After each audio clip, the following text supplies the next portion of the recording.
to the I Lead Misty Blue podcast, where strategy meets soul and faith finds its voice. We're continuing our journey through divine encounters, appointed time, obedient heart, walking through 1st and 2nd Samuel and tracing the moments where God meets people not only in courage and calling, but in grief and in silence, and those unresolved moments of pain. These encounters remind us that destiny is not shaped only by obedience and visible victories, but also by what happens when wounds go unattended and truth goes unspoken inside the spaces that matter most. From Hannah's long season of waiting to Samuel's awakening in the quiet of the night, from Saul's unraveling under insecurity to David's rise through humility and trust. We've watched God move patiently through broken people and imperfect families. In our last episode, we sat with David's drift, noticing how small neglects quietly began to pull him away from the disciplines that once anchored his purpose. Today, we are going to remain inside of David's house, but the focus shifts from the king's failure to the cost his silence left behind.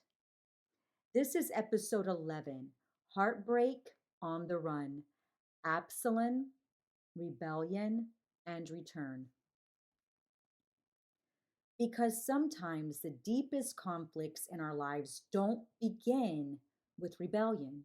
They begin with grief that was never acknowledged, injustice that went unanswered or unresponded to, and love that didn't know how to confront what it was afraid to face. If you're joining mid-series, I invite you to go back and sit with the earlier episodes.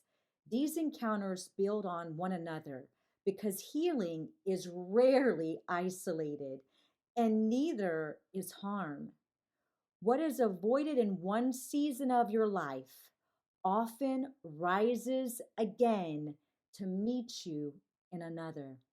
So before we enter this very tender story, listen gently, not to assign blame, but to notice where unspoken pain may still be shaping your own relationships, your leadership, or even the way you show up in your own family.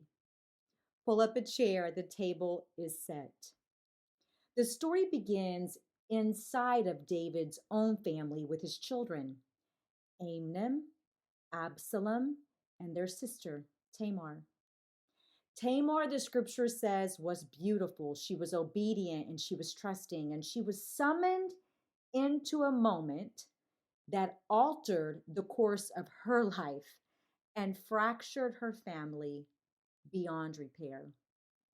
And before we move too quickly past that, it's worth asking quietly and honestly, have you ever been summoned into a family moment? A conversation, a decision, even a silence, and realized afterward that that thing would never quite allow you to feel the same again.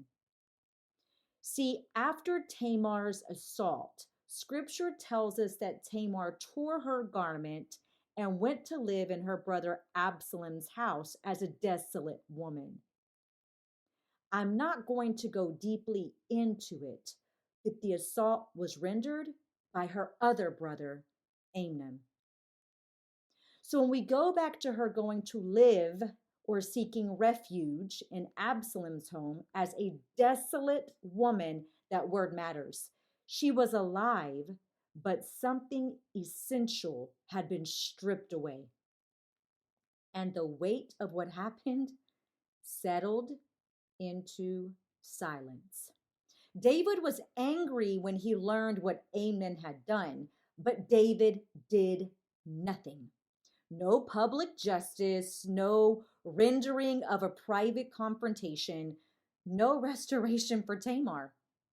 David's silence, whether it was rooted in guilt or fear or exhaustion, it became its own form of harm.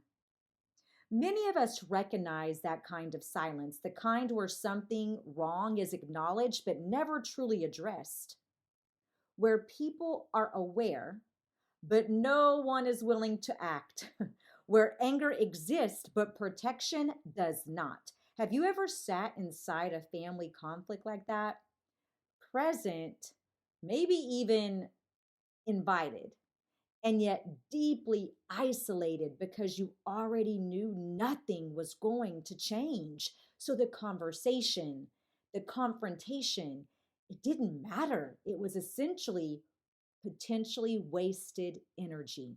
See, Absalom took Tamar into his home and he urged her to remain quiet, not because her pain was small, but because he understood the system would not protect her.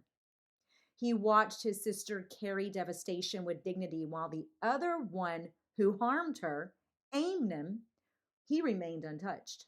For 2 years, Absalom waited. He was holding the grief. The rage was festering, and the slow realization that justice was not coming. Waiting does something to a person, especially when you're waiting for someone you love to speak, to act, or to acknowledge what happened. Have you ever waited like that? Hoping a conversation would finally come, hoping accountability would surface, only to realize that silence had become the final answer.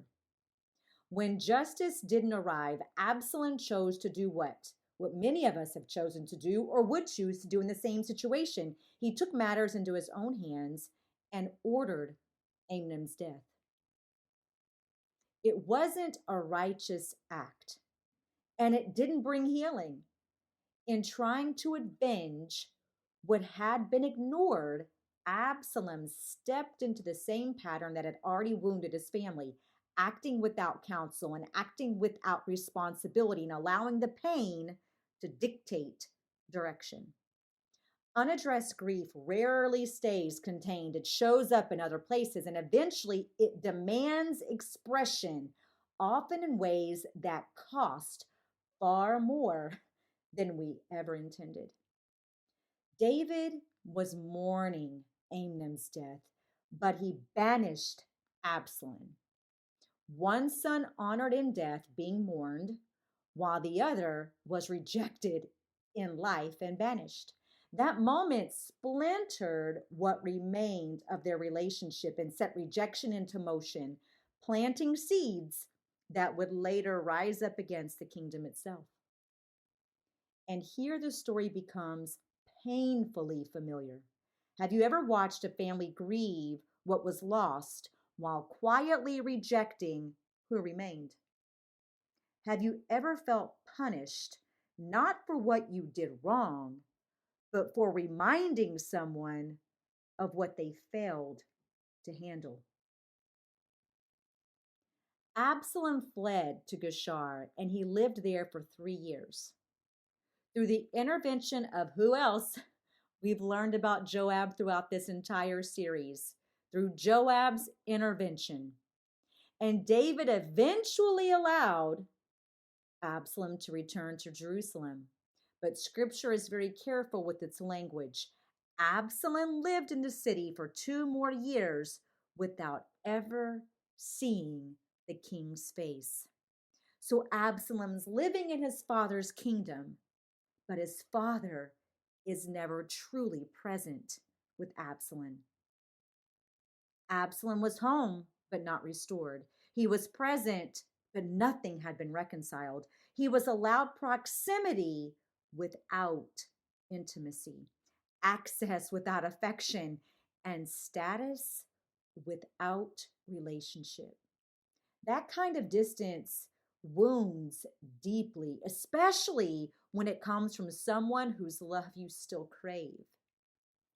Being invited back into the room, but never into the conversation, can be far more painful than being turned away entirely through banishment. Have you ever wanted an invitation so badly only to realize that even if it came, it wouldn't bring the closeness you were hoping for? Rejection doesn't always shout. Sometimes it settles quietly into resentment, shaping how we interpret every interaction and every silence. So for Absalom, the space between return and reconciliation, that in between, became the soil where bitterness grew, not because he wanted power, but because he never received repair. And this is where many of us recognize ourselves, not in open rebellion yet, not in defiance, but in the quiet ache of being close enough to touch what we love and still too far to be healed by it. Absalom was handsome. He was articulate and strategic. He positioned himself at the city gate, listening to people's grievances and offering what? Empathy where they felt overlooked. Scripture says he stole the hearts of the men of Israel, not through force, but through charm and attentiveness. What the people experienced as leadership, Absalom experienced as validation. He offered what he himself had never received: attention, justice, and acknowledgement. But charisma without healing is extremely dangerous because it builds influence without integrity and without wisdom. What David ignored inside his house rose up to challenge him in his own kingdom. When he failed to heal what was broken privately, it eventually surfaced publicly, and the conflict we face begins to look like our own reflection. Have you ever found yourself reacting more strongly than the situation truly warranted, only to realize an old wound is what was truly being triggered or touched? One of David's most trusted advisors joined Absalom's rebellion. His counsel was renowned for its wisdom, but history reveals what loyalty concealed. He was also Bathsheba's grandfather, a man who had watched David dishonor his family and never forgot it. When Absalom rebelled, this person didn't simply see a son in pain. He saw an opportunity to avenge his own unresolved grief over Uriah. His advice was calculated to publicly shame David, turning personal offense into public humiliation. What sounded strategic was anchored in bitterness. Not all counsel that sounds wise is healthy.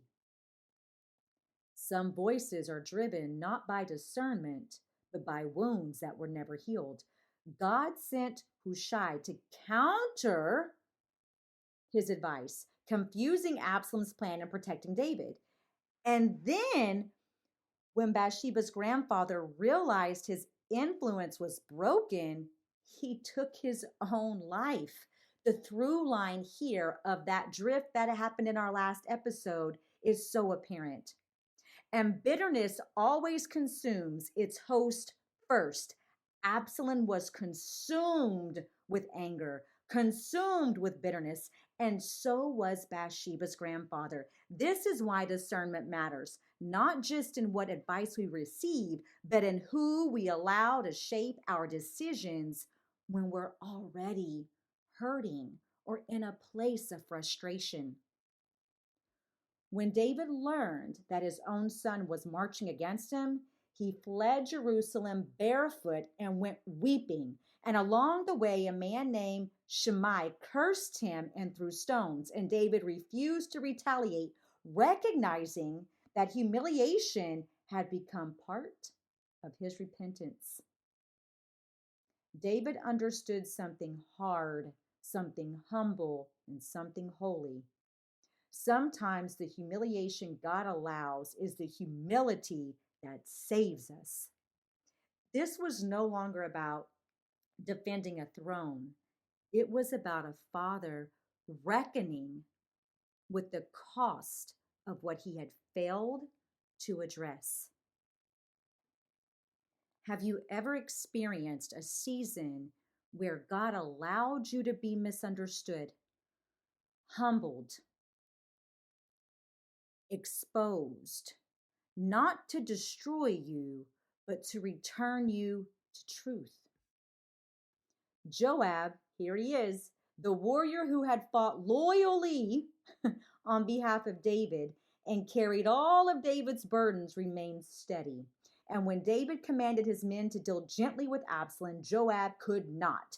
He found Absalom tangled in a tree, and he chose to end his life, choosing responsibility over sentiment. David wept bitterly, and Joab rebuked him, reminding him that leadership cannot collapse under grief. Love without boundaries is not love, it is enablement. Every leader, every parent, and every mentor needs someone willing to speak truth when emotion threatens and attempts to hide responsibility.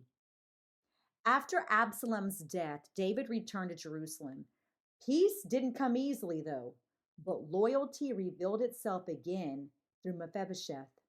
We talked about Mephibosheth 3 episodes ago, who had remained faithful despite being falsely accused. Even in the shadow of loss, covenant endured, reminding David that not every relationship fractures under strain. Have you ever been surprised by who stayed when everything fell apart? Some divine encounters are not about promotion, but about reckoning. You will face what you fail to heal, and God will use even painful relationships to refine your leadership and your love. Grace never cancels accountability. And that's where we have shifted in so many of our real time, everyday relationships. We ask for peace and we ask for more grace, but we fail to realize grace doesn't cancel accountability. And love without truth cannot sustain itself. I want you to reflect on where love may have replaced leadership or where avoidance has masked itself as compassion. And ask God to teach you how to love with truth and lead with grace, trusting that discernment is part of devotion and so important to your own path to purpose.